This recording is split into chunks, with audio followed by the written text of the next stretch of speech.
여기 하나님의 말씀 욥기 8장 8절입니다.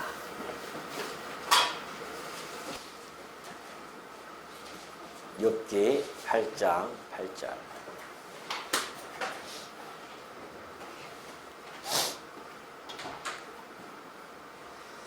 청하건대 너는 옛 시대 사람에게 물으며 조상들이 터득한 일을 배울지어다. 우리는 어제부터 있었을 뿐이라 우리는 아는 것이 없으며 세상에 있는 날이 그림자와 같으니라.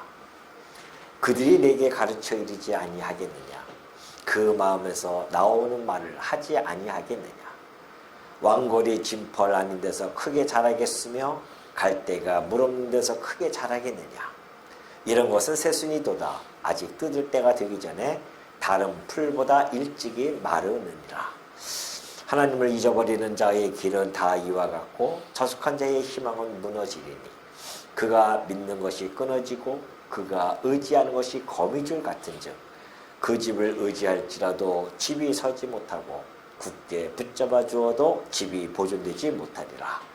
그는 햇빛을 받고 물이 올라 그 가지가 동산에 뻗으며 그 뿌리가 돌무디기에 서리어서 돌 가운데로 들어갔을지라도 그곳에서 뽑히며 그 자리도 모르는 채 하고 이르기를 내가 너를 보지 못하였다 하리니 그 길의 기쁨은 이와 같고 그 후에 다른 것이 흙에서 나리라. 하나님은 순전한 사람을 버리지 아니하시고 악한 자를 붙들어 주지 아니하심으로 웃음을 내 입에 즐거운 소리를 내 입술에 채우시리니 너를 미워하는 자는 부끄러움을 당할 것이라. 악인의 장막은 없어지리라. 22절까지 봉독해 드렸습니다. 우리는 지금 빌닷과 그리고 욥의 지금 토론을 우리는 살펴보고 있죠. 엘리바스와 욥의 그 토론을 보고서는 빌닷도 옆에서 한술 듭니다. 빌닷은 우리가 지난 시간에 살펴봤듯이 1절부터 7절까지 하나님의 공의가 실현되어지는데 그 공의의 실현의 원칙은 바로 인과응보랍니다. 그러니까 인과응보에 따라서 인과응보인데 그것이 곧 죄로 말미암아 네 고난이 이렇게 왔다. 너희 자식들이 죽은 것도 죄 때문에 그렇게 되어진 것이다. 라고 이렇게 단정적으로 욥에게 지금 이야기를 해주고 있습니다. 그래서 이게 보면은 하나님의 공의죠. 우리가 볼 때에 하나님의 이 공의가 실현되어지는 것은 지금 빌닷은 이렇게 이야기해주고 있습니다. 이 공의가 실현되어질 때에 그 원칙이 있다는 겁니다. 그 원칙은 바로 인과응보의 원칙을 따른다고죠. 하나님께서 그 원인이 너의 죄 때문에 네 자식도 죽고 너도 지금 이런 고난을 당한다. 이런 공의 실현이 인과응보로 가는 이 원칙에 의해서 이루어졌다는 것을 지금 이야기해 주고 있습니다. 그러면서 이제 그 인과응보에 대한 여기에 대한 증거를 삼는데 그것을 일반 계시적인 그러한 것들을 가지고서는 지금 차용한 겁니다. 가지고 와서 이제 논리를 펼쳐나가죠. 일반 계시, 여러분 이제 그동안 다 배웠기 때문에 일반 계시가 뭔지 아시죠? 일반 계시라고 하는 것은 일반적으로 지금 현재 나타나고 있는 어떤 역사입니다. 역사죠. 그 역사에서 우리가 역사를 통해서 지식도 얻게 되어지고요. 또 경험도 얻게 되어집니다. 이걸 이제 여기 이 빌닷은 이것을 뭐라고 얘기하냐면 전통이라고 그렇게 이야기를 해주고 있어요. 전통을 역사가 쌓아온 지식 또 역사에 의해서 나타난 경험이 축적되지 않습니까? 그 하나의 전통이 형성이 되어지죠. 뿐만이 아니라 또 자연의 법칙이 있지 않습니까? 이 자연의 법칙 이것을 가지고 이제 설명해 가고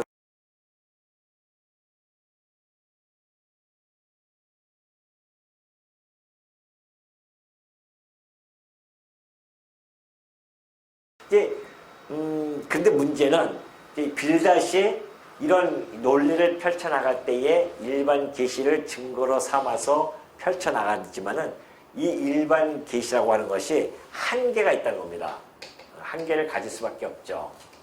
왜 한계를 가질 수밖에 없냐면은 인간이 타락했기 때문에 그래요. 물론 인간이 타락하지 않았으면은 이 일반 계시를 가지고도 충분히 하나님에 대한 지식이라든가 또 뭐 하나님을 경외할 수 있는 이런 것들을 충분히 알 수가 있죠. 그런데 인간의 문제는 한계점을 가질 수 있는 그 원인이 바로 타락이기 때문입니다. 타락 때문에 이 역사라든가 이 자연 법칙이 심각하게 왜곡되거나 또는 오염이 되어졌다는 겁니다. 그래서 타락한 우리 인간들은 이러한 것들을 통하여서 알 수 있는, 다시 말해서 진리죠. 일반 계시를 통해서 우리가 진리를 알 수 있는 그런 능력이 현격히 저하되어집니다. 그 진리를 알 수가 없죠. 그래서 진리 인식이죠. 진리에 대한 인식이 우리가 그런 능력이죠. 그런 능력이 저하되어짐을 알 수가 있습니다.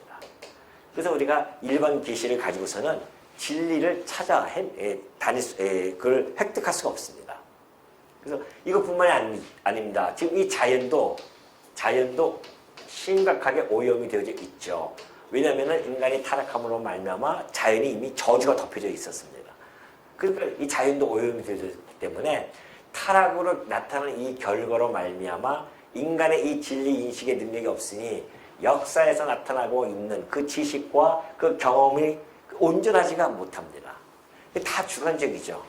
그렇기 때문에 역사를 통해서 하나님을 알 수도 없을 뿐만이 아니라 자연 법칙, 오염되어진 이 자연을 통해서도 하나님을 알 수 없는, 이것이 가장 큰 문제죠. 이것 때문에 이것까지도 알 수 없는 그런 형편이 오늘 이 시대에 우리가 살고 있는 시대 아닙니까? 그래서 하나님께서는 특별히 주신 것이 있습니다. 이것 때문에 알 수가 없기 때문에, 그래서 특별 계시를 주신 거죠. 이 특별 계시, 곧 하나님의 말씀, 성경 아니겠습니까? 이 성경을 주신 거예요. 이 성경을 통해서만이 우리가 하나님의 공의가 어떻게 실현되어져 가는지를 충분히 알 수가 있죠. 왜? 하나님의 말씀이니까. 그러니까 특별 계시는 하나님의 말씀이기 때문에 이것이 모든 진리 인식의 절대적 기준이 되어집니다. 특별 계시만이 우리의 절대적 기준이 되어집니다.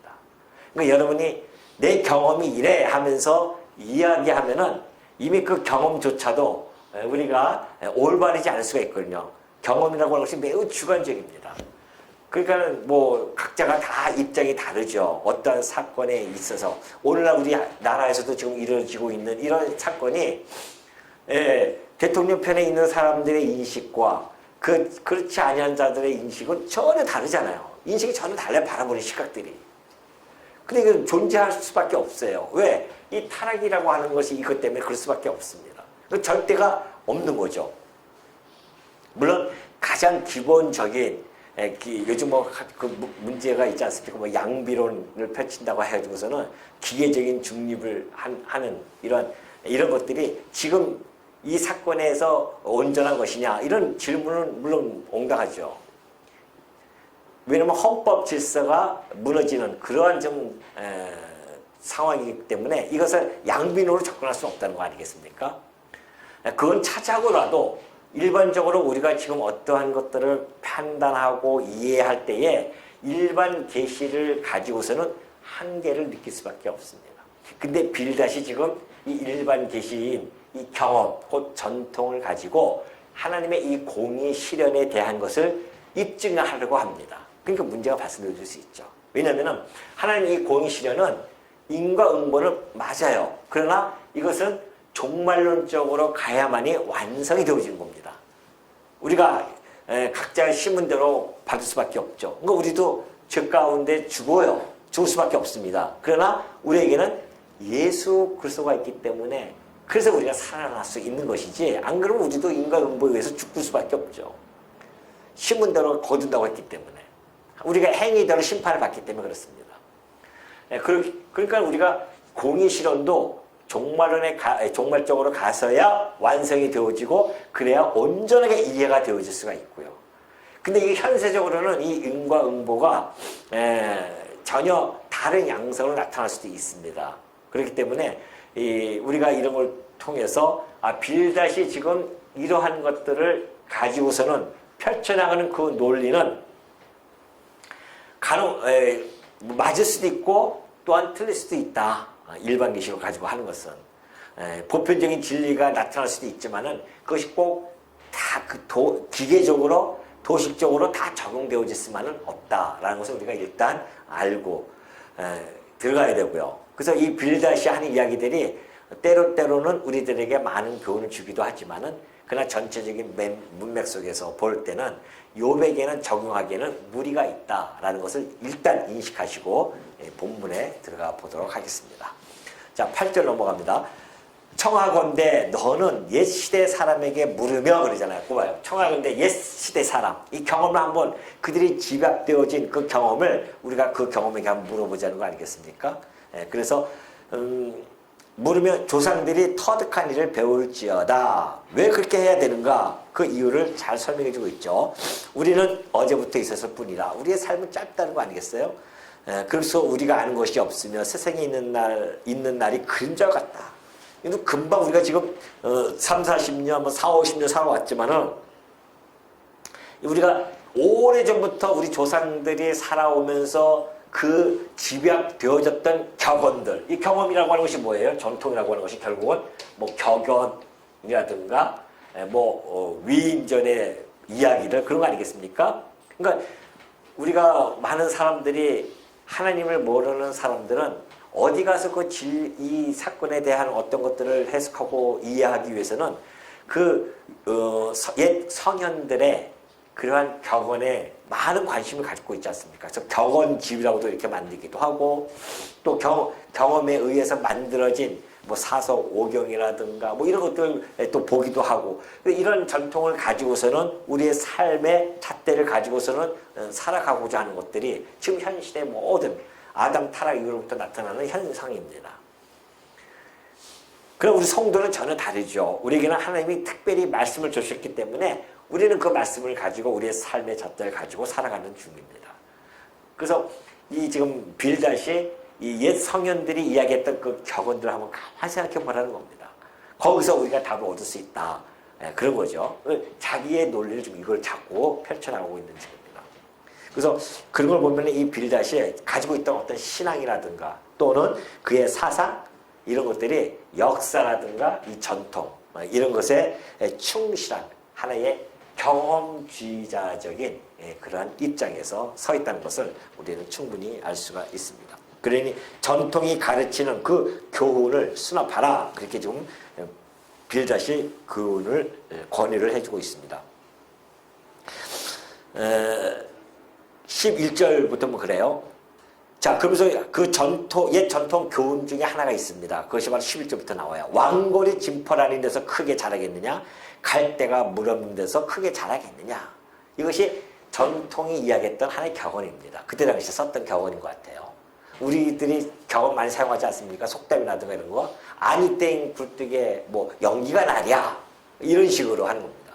네가 아니땡 굴뚝에 연기가 나겠느냐? 네가 죄 때문에 지금 그런 거 아니겠냐? 이런 식이죠. 이것도 역시 마찬가지예요. 왕골이 진포라고 하는 것은 이제 늪지대, 습지거든요. 왕골은 그때 당시에 파피루스 알죠? 파피루스를 왕골이라고 합니다. 그 파피루스 또는 갈대 밑에도 갈대라고 또 하나 나오죠. 왕골, 갈대 다 모든 것들이 습지라든가 물 없는 데서는 크게 자라지 않다는 겁니다. 그들이 물이 있으니까 그 식물들이 막 자라죠. 근데 이런 것은 새순이도다. 아직 뜯을 때가 되기 전에 다른 풀보다 일찍이 마른다는 겁니다. 그러니까 그 습지라든가 이게 우기죠. 우기 때는 이것이 잘 자라요. 번성하고 있습니다. 그러나 그런 것들이 일시적인 현상이라는 겁니다. 그러나 그 우기가 끝나고 곧바로 건기가 다가오면은 습지가 마를 뿐만이 아니라 물기도 마르면요. 이 번성했던 파피루스 왕골이라든가 갈대는 금방 그냥 수그러질 수밖에 없다. 결국 시들어 죽게 된다는 겁니다. 그러니까 그 식물들이 자랄 수 있었던 것은 가지고 있는 바탕 물이라든가 습지 때문에 그 원인이 있다. 인과응보죠. 그것도 역시 인과에 의해서 그렇게 자랐지만은 그걸 걷어가 보니까 그것이 금방 사그러들지 않느냐. 그 격언을 가지고 지금 설명해 가고 있는 겁니다. 그러면서 그들이 내게 가르쳐 이 13절입니다. 하나님을 잊어버리는 자의 길은 다 이와 같다는 겁니다. 하나님을 만약에 잊어버렸다? 그 물처럼 씨처럼 그것이 없어지면은 다 망하듯이 하나님을 잊어버린 자는 그렇게 망할 수밖에 없다는 거죠. 하나님의 인간을 잊고 사는 자는 결국 소망이 완전히 사라지는 것이다. 그러면서 이와 같이 저속한 자의 희망은 무너지느니라. 그렇게 설명해 줍니다. 그러면서 그가 믿는 것이 끊어지고 그가 의지하는 것이 거미줄 같은즉 그 집을 의지할지라도 집이 서지 못하고 굳게 붙잡아 주어도 집이 보존되지 못하리라 그래요. 악인들이 의지하는 것들, 이 모든 것들이 다 불안정하다는 겁니다. 그래서 거미의 집처럼 거미의 집이 지어져 있지만은 그 집이 얼마나 불안정합니까? 조그만 충격만 줘도 다 없어지듯이 그렇게 거미집을 비유하면서 불안전한 그런 모습, 의지하는 것들이 잘못 의지하게 되어지면 그렇다라는 것을 지금 밝혀주고 있죠. 사실 이제 왜 빌닷이 이런 얘기 하냐면은 욥이 당하는 그 고난, 그 고통이 네가 하나님을 의지하지 않았기 때문에 그래서 네가 다른 그 유한적이면서도 세속적인 것들 그런 것들을 네가 의지한 결과가 아니겠느냐 이걸 좀 이야기하고 싶은 거예요. 빌닷은. 네가 지금 그렇게 망한 것은 하나님만을 의지해야 되는데 네가 세속적인 것 그리고 없어질 것들 썩고 쇠하고 없어질 것 이런 것들을 네가 의지하지 않은 것이 아니냐. 마치 왕골과 이 갈대가 물과 습지를 의지해서 번성한 것처럼 근데 그거 없어지니까 봐라 다 없어지지 않느냐. 그것이 거미집처럼 다 무용지물 되지 않느냐. 그러니까 너의 의지했던 것이 네가 잘못 의지한 것이 아니냐. 이걸 지금 책망하기 위해서 그런 거예요. 그런데 우리가 아시다시피 우리 욥은 그렇지 않지 않습니까? 정말 하나님만을 의지하고 순전했으며 온전하고 가장 그 시대에 훌륭한 자로서 하나님마저 칭찬했던 정직한 자로서 칭찬을 받았기 때문에 빌닷이 지금 욥에게 이걸 적용하는 것은 무리가 있어 보이는 거죠. 그러나 빌닷의 이 말 한마디 한마디는 물론 맞습니다. 하나님을 의지하지 않으면 그럴 수밖에 없죠. 우리가 썩고 쇠하고 없어질 것에 의지하게 되어지면 무너지는 것은 불보듯 뻔할 것이고 희망도 없어질 것입니다. 그러니까 부분적으로는 맞지만은 그러나 지금 이 문맥적으로 봤을 때는 빌닷의 이 논리는 욥에게는 맞지 아니하는 그런 모습이다. 그러니까 이것뿐만이 아니라 사실 이 모든 우리 인간사라고 하는 것이 이 자연의 이치처럼 그렇게 딱딱 떨어질 수 있겠냐 말이죠. 그게 도식화될 수 없다는 겁니다. 때로는 우리 인간들이 인간사를 보면 아주 매우 그냥 심오할 뿐만이 아니라 복잡하다랍니다. 우리 삶이 다 그래요. 수십억에 살고 있는 이 세상에 살아가는 모습도 다 다르고 다 거기서 거기 같아도요. 사람마다 다 사연도 다르고 살아가는 방식도 다르고 생각하는 것도 다르고요. 얼마나 복잡하고 인간의 삶 속에 얼마나 그게 심오한지는 모릅니다. 왜? 하나님의 섭리가 덮여져 있기 때문에 그러거든요. 그 하나님의 섭리는 복잡하다면서도 심오하게 펼쳐나가시는 그 섭리이기 때문에 우리 인간들이 이 일반 계시로는 그것을 포착해가지고서는 충분히 이해할 수가 없다는 겁니다. 그래서 하나님께서 우리들에게 이 특별 계시를 주신 거 아니겠어요? 오늘도 우리가 만약에 욥의 사건을 하나님의 천상회의를 밝혀주지 아니었다고 한다면 우리는 이 빌닷이라든가 엘리바스의 이 이론에 충실하게 우리도 따라갈 수 있을 것입니다. 맞아. 저 죄 졌으니까 저렇게 된 거야. 그래서 우리는 쉽게 우리 주변에 그런 어려움을 겪는 사람들에게 판단하고 그렇게 이야기할 수 있죠. 당신 하나님 안 믿어서 그래요. 당신 죄를 져서 당신이 신앙생활 잘 못했기 때문에 이런 어려움을 겪는 거예요. 그렇게 이야기 쉽게 할 수는 있습니다. 그러나 그것도 우리가 쉽게 판단할 수 없는 것은 하나님의 섭리는 너무 오묘하기 때문에 얼마나 복잡하다는지 모르기 때문에 그걸 통해서 하나님께서는 때로는 그 사람을 키우기도 하시려고 시련을 주시는 것도 있고, 우리가 그 사람이 신앙생활 잘하는지 못하는지는 잘 우리가 판단할 수 없잖아요. 우리 스스로는 판단할 수 없습니다. 하나님만이 판단하시기 때문에 그래요. 정말 저 사람이 비록 교회에 왔다 갔다 하지는 않을지라도 그 형편이 안 돼서 못 나온다 할지라도 그 심지에는 하나님만을 의지하고 살아갈지 누가 하냐 말이죠. 그렇기 때문에 우리는 나타나고 있는 그 신앙적인 그 생활의 모습 보면서 우리가 쉽게 판단하지는 안 된다. 우리는 재판장이 아니기 때문에 그건 하나님께 맡기는 거죠. 다만 나 스스로만 판단하면 돼요. 내 스스로 내가 정말 하나님 앞에 바로 서 있는가. 우리는 자꾸 자칫하면 이걸 가지고서는 막 하기도 하고 그러지 않습니까? 내 경험에 의해서 뭐 해보니까 이랬더라 저랬더라 하면서. 우리가 이런 것들을 늘 말씀을 왜 상고합니까? 이런 말씀을 통해서 우리가 다시 한번 우리를 뒤돌아보기 위해서 상고하는 거예요. 혹시 나는 그런 빌답과 같이 살아오지 않았는지, 엘리바스와 같이 그러한 삶을 살지는 않는지 항상 뒤돌아보고, 또 만약에 그런 모습이 보이면 우리가 다시 회개하고, 그래서 말씀 안에서 이 절대적인 기준을 붙들고 나를 판단하면서 살아가는 것, 이것이 우리들에게 매우 중요하다는 것을 이 말씀 속에서 잘 보여주고 있죠. 그러면서 16절 보면은 그는 햇빛을 받고 물이 올라 그 가지가 동산에 뻗으며 그 뿌리가 돌 무더기에 서리어서 돌 가운데로 들어갔을지라도 그곳에서 뽑히면 그 자리도 모르는 채 하고 이르기를 내가 너를 보지 못하였다 하리니 그 길의 기쁨은 이와 같고 그 후에 다른 것이 흙에서 나리라. 16절부터 19절 보면은 잠시 번성하는 듯한 그런 식물이 있어요. 덩굴 같은 거죠. 덩굴 같은 거 보면 뿌리가 이렇게 하면서 아주 금방 번성을 해버립니다. 그러나 그 뿌리를 딱 제거하는 순간 그 덩굴의 모든 식물은 순식간에 확 사라지고 없어진다는 거 아니겠어요? 그 비유를 하나 좀, 이게 이제 자연의 법칙이죠. 이 자연의 법칙을 들어서 지금 또 하나 설명해 가고 있습니다. 그렇기 때문에 악인이 번성할 때는 만약 이 주변의 사람들이 막 그냥 협조하고 막 그러지 않습니까? 사실은. 그래서 알아주고 막 그래요. 그냥 그가 멸망할 때 보면은 다 없어지듯이. 그러니까 이 뿌리가 막 그 바위 같은 데 막 들어가면서 융성하게 거칠 거 없이 그렇게 막 융성하다가도 그 뿌리가 뽑혀버리면은 그냥 다 사그러지는 거예요. 주변에 아무도 뭐 없어요, 사람들이. 그것처럼 그런 모습을 받아들인 거죠. 그래서 그들에게 또 그가 멸망하면 그들로부터 버림을 당하고 잊혀지는 그런 모습을 이 식물을 통해서 또 비유를 해주고 있죠. 사실 이 악인이 이 세상에서 가지고 있는 이 형통함의 이 허상, 악인들이 막 융성할 것 같아요.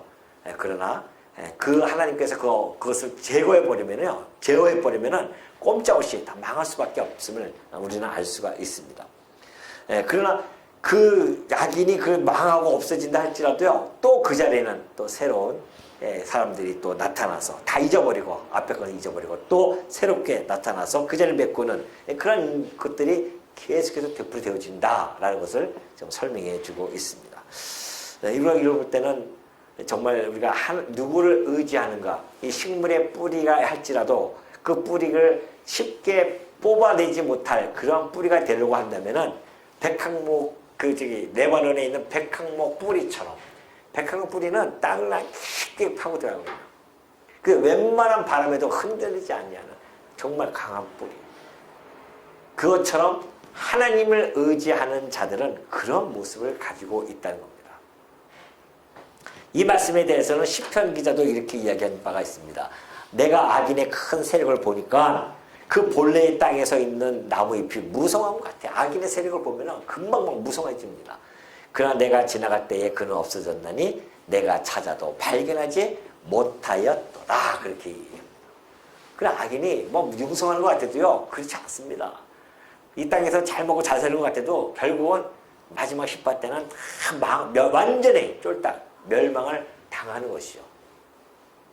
그 지금 왜 빌닷이 이런 얘기를 하면 욥이 그렇다는 거예요. 네가 이렇게 융성하고 번성했던 것은 사실은 알고 보니까는 네가 그 하나님을 의지하는 것 때문에 그런 것이 아니었다. 이랬듯이 금방 네가 지금 융성함이 다 없어지지 아니하느냐. 그 결과를 보니까 네가 지금 하나님을 의지하지 않고 결국은 식물의 이런 뿌리가 뽑히면 없어지는 것처럼 네가 지금 현재 그런 상황 아니냐. 이것을 지금 비유를 들어서 꼬집고 있는 것이죠, 지금. 그러니 그 길의 기쁨은 이와 같지 않느냐. 그래서 그 위에 다른 것이 흐르게 해서 나리라. 20절 보니까 그래요.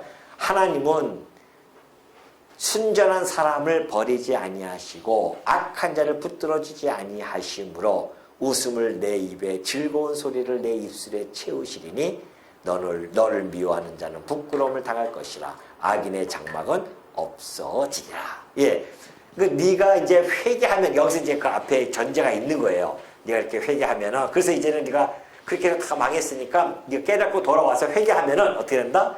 하나님께서는 그 순전한 사람을 버리지 아니하시고 악한 자를 붙들어 주실 것이다. 그런 뜻이죠. 그러면서 네 웃음을 내 입에다가 즐거운 소리를 내 입술에 채워 주실 것이다.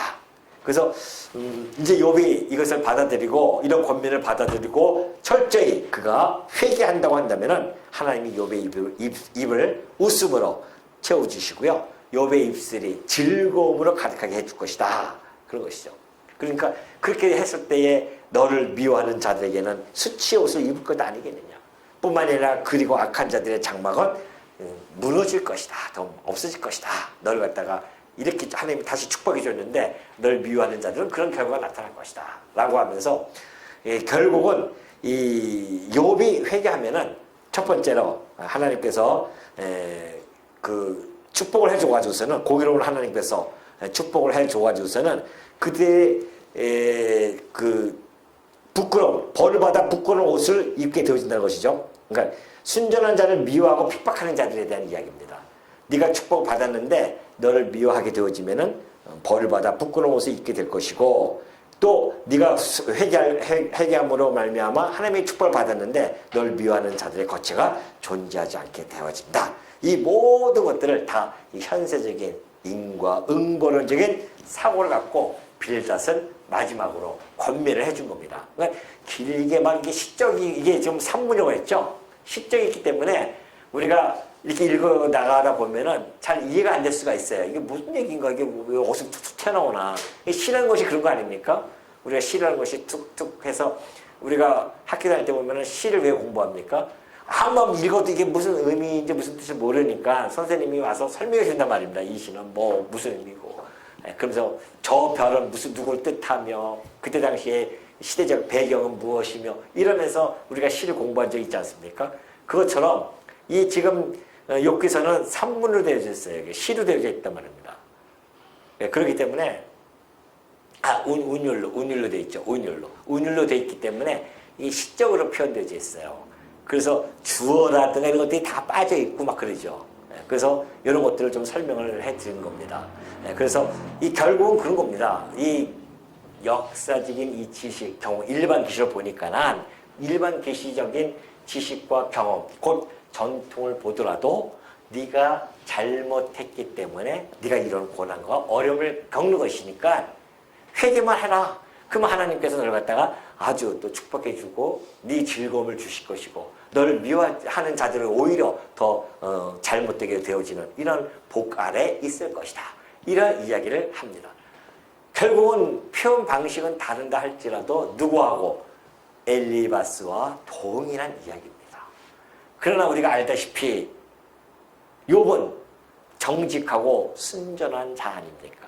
그렇기 때문에 욥은 이런 응과 응보에 의해서 나타난 그런 결과는 분명 아니라는 것을 우리는 알고 있습니다. 그러니까 빌닷이 이 일반 계시를 가지고서는 때로는 그것이 맞기도 하고 안 맞기도 하는 이런 이야기를 하지만은 그러나 전체적으로 문맥을 봤을 때는 역시 빌닷의 주장 역시도 잘못된 욥에게 의해서는 잘못된 그런 주장을 할 수밖에 없었다. 그렇기 때문에 사실 이 인간의 전통, 인간의 경험, 뭐 이런 교훈들, 또 자연 현상을 통한 이 습득해서 인간들이 가지고 있는 또 지식이 있지 않습니까? 이런 것들이 어떻게 보면 우리 인간들에게 큰 유익은 줘요. 우리가 일반 계시도 우리가 전혀 무시하지는 않는단 말입니다. 할 수는 없죠.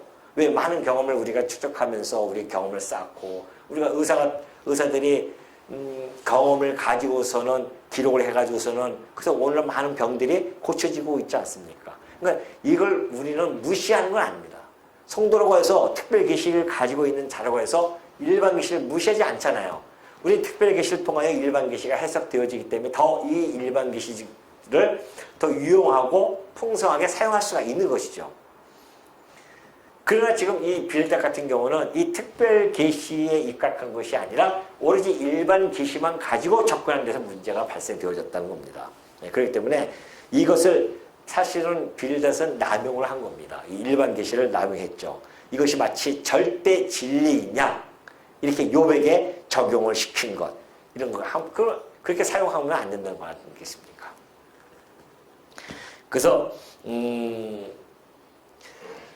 우리는 하나님의 섭리를 인간의 경험에 종속시키는 일을 해서는 안 된다. 그게 무슨 뜻이냐?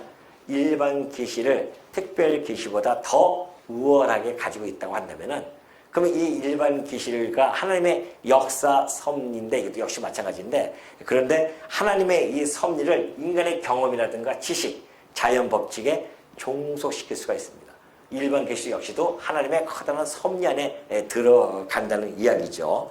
그렇기 때문에 어떠한 이 진리의 최종 판결은 어디로 가야 된다? 이 특별 계시인 성경으로 가야 된다. 이것이 우리의 근거다. 오직 성경 이것이 우리가 종교개혁자들이 주장했던 것도 인간이 가지고 있는 막 교황들이 이야기하고 막 이런 것들이 자기의 전통 이런 것들을 갖다가 중요시했기 때문에 아니다. 오직 성경만 우리가 가지고 있어야 된다. 성경만이 하나님의 말씀입니다. 그렇기 때문에 그 특별 계시가 있는 한 우리는 일반 계시의 한계를 뛰어넘을 수가 있습니다. 근데 특별 계시가 없으면은 일반 계시의 한계에 부딪혀서 헤맬 수밖에 없죠. 오늘 많은 학자들이 이 일반 계시의 한계에 부딪혀서 얼마나 고민하고 애쓰고 있습니까?